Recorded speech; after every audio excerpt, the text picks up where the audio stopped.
ಒಂದು ರಾಷ್ಟ್ರ ಒಂದು ಚುನಾವಣೆ ಕುರಿತ ಖವೆಂಟ್ ಸಮಿತಿ ವರದಿ ಶೀಘ್ರ ಕೇಂದ್ರ ಸಚಿವ ಸಂಪುಟಕ್ಕೆ ಸಲ್ಲಿಕೆ.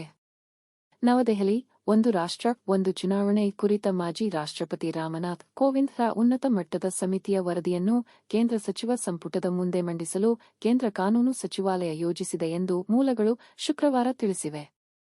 ಲೋಕಸಭೆ ಚುನಾವಣೆಗೆ ಮುನ್ನ ಪ್ರಧಾನಿ ನರೇಂದ್ರ ಮೋದಿ ಅವರು ಮುಂದಿನ ಸರ್ಕಾರಕ್ಕೆ 100 ದಿನಗಳ ಕಾರ್ಯಸೂಚಿಯನ್ನು ರೂಪಿಸುವಂತೆ ಎಲ್ಲಾ ಕೇಂದ್ರ ಸಚಿವಾಲಯಗಳು ಮತ್ತು ಇಲಾಖೆಗಳಿಗೆ ಸೂಚಿಸಿದ್ದರು. ಅದರಂತೆ ಶೀಘ್ರದಲ್ಲೇ ವರದಿಯನ್ನು ಸಂಪುಟದ ಮುಂದೆ ಇಡುವುದು ಕಾನೂನು ಸಚಿವಾಲಯದ ಶಾಸಕಾಂಗ ಇಲಾಖೆಯ 100 ದಿನಗಳ ಕಾರ್ಯಸೂಚಿಯ ಭಾಗವಾಗಿದೆ ಎಂದು ಸಚಿವಾಲಯದ ಮೂಲಗಳು ತಿಳಿಸಿವೆ. ಮಾಜಿ ರಾಷ್ಟ್ರಪತಿ ರಾಮನಾಥ್ ಕೋವಿಂದ್ ನೇತೃತ್ವದ ಒಂದು ರಾಷ್ಟ್ರ ಒಂದು ಚುನಾವಣೆ ಕುರಿತ ಉನ್ನತ ಮಟ್ಟದ ಸಮಿತಿಯು ಮಾರ್ಚ್ 15 ರಂದು ರಾಷ್ಟ್ರಪತಿ ದ್ರೌಪದಿ ಮುರ್ಮು ಅವರಿಗೆ ತನ್ನ ವರದಿಯನ್ನು ಸಲ್ಲಿಸಿತ್ತು. ಮೊದಲ ಹಂತವಾಗಿ ಲೋಕಸಭೆ ಮತ್ತು ರಾಜ್ಯ ವಿಧಾನಸಭೆಗಳಿಗೆ ಏಕಕಾಲದಲ್ಲಿ ಚುನಾವಣೆಗಳು ನಡೆದ 100 ದಿನಗಳಲ್ಲಿ ಸ್ಥಳೀಯ ಸಂಸ್ಥೆಗಳ ಚುನಾವಣೆಯನ್ನು ಸಮಿತಿ ಶಿಫಾರಸು ಮಾಡಿತ್ತು. ಅಂತೆಯೇ ಸಮಿತಿಯು ಮಾಡಿದ ಶಿಫಾರಸುಗಳ ಅನುಷ್ಠಾನವನ್ನು ಪರಿಶೀಲಿಸಲು ಇಂಪ್ಲಿಮೆಂಟೇಷನ್ ಗ್ರೂಪ್ ಅನುಷ್ಠಾನ ತಂಡ ಅನ್ನು ಸ್ಥಾಪಿಸಲು ಸಮಿತಿಯು ತನ್ನ ವರದಿಯಲ್ಲಿ ಪ್ರಸ್ತಾಪಿಸಿದೆ. ಏಕಕಾಲಿಕ ಚುನಾವಣೆಗಳು ಸಂಪನ್ಮೂಲಗಳನ್ನು ಉಳಿಸಲು ಸಹಾಯ ಮಾಡುತ್ತದೆ, ಅಭಿವೃದ್ಧಿ ಮತ್ತು ಸಾಮಾಜಿಕ ಒಗ್ಗಟ್ಟನ್ನು ಉತ್ತೇಜಿಸುತ್ತದೆ, ಪ್ರಜಾಪ್ರಭುತ್ವದ ಅಡಿಪಾಯವನ್ನು ಆಳಗೊಳಿಸುತ್ತದೆ ಮತ್ತು ಅದು ಭಾರತದ ಆಶಯಗಳನ್ನು ಸಾಕಾರಗೊಳಿಸಲು ಸಹಾಯ ಮಾಡುತ್ತದೆ ಎಂದು ಸಮಿತಿ ಹೇಳಿದೆ. ರಾಜ್ಯ ಚುನಾವಣಾ ಅಧಿಕಾರಿಗಳೊಂದಿಗೆ ಸಮಾಲೋಚಿಸಿ ಭಾರತೀಯ ಚುನಾವಣಾ ಆಯೋಗವು ಸಾಮಾನ್ಯ ಮತದಾರರ ಪಟ್ಟಿ ಮತ್ತು ಮತದಾರರ ಗುರುತಿನ ಚೀಟಿಗಳನ್ನು ಸಿದ್ಧಪಡಿಸುವಂತೆ ಸಮಿತಿಯು ಶಿಫಾರಸು ಮಾಡಿದ್ದು, ಪ್ರಸ್ತುತ ಇಸಿಐ ಲೋಕಸಭೆ ಮತ್ತು ವಿಧಾನಸಭೆ ಚುನಾವಣೆಗಳಿಗೆ ಜವಾಬ್ದಾರರಾಗಿದ್ದರೆ, ಪುರಸಭೆಗಳು ಮತ್ತು ಪಂಚಾಯತ್ಗಳಿಗೆ ಸ್ಥಳೀಯ ಸಂಸ್ಥೆ ಚುನಾವಣೆಗಳನ್ನು ರಾಜ್ಯ ಚುನಾವಣಾ ಆಯೋಗಗಳು ನಿರ್ವಹಿಸುತ್ತಿವೆ.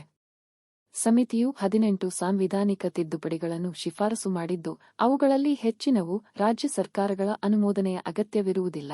ಆದಾಗ್ಯೂ ಇವುಗಳಿಗೆ ಕೆಲವು ಸಂವಿಧಾನ ತಿದ್ದುಪಡಿ ಮಸೂದೆಗಳು ಬೇಕಾಗುತ್ತವೆ. ಅದನ್ನು ಸಂಸತ್ತಿನಲ್ಲಿ ಅಂಗೀಕರಿಸಬೇಕಾಗುತ್ತದೆ.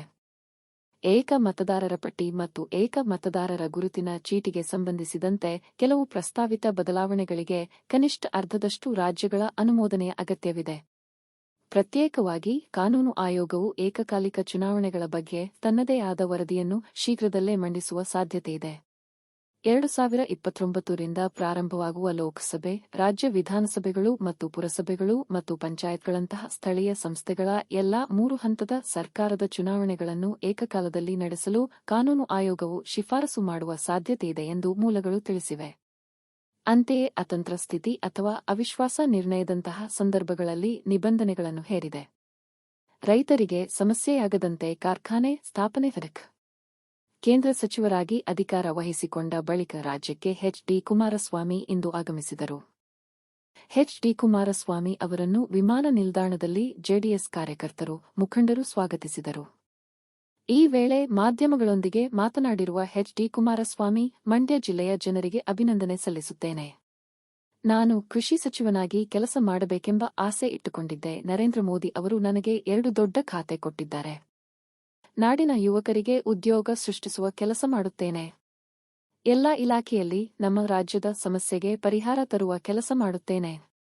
ರೈತರ ಕೃಷಿಗೆ ತೊಂದರೆ ಕೊಡದಂತೆ ಕಾರ್ಖಾನೆ ಮಾಡುವ ಕೆಲಸ ಮಾಡುತ್ತೇನೆ ಎಂದು ಹೇಳಿದ್ದಾರೆ.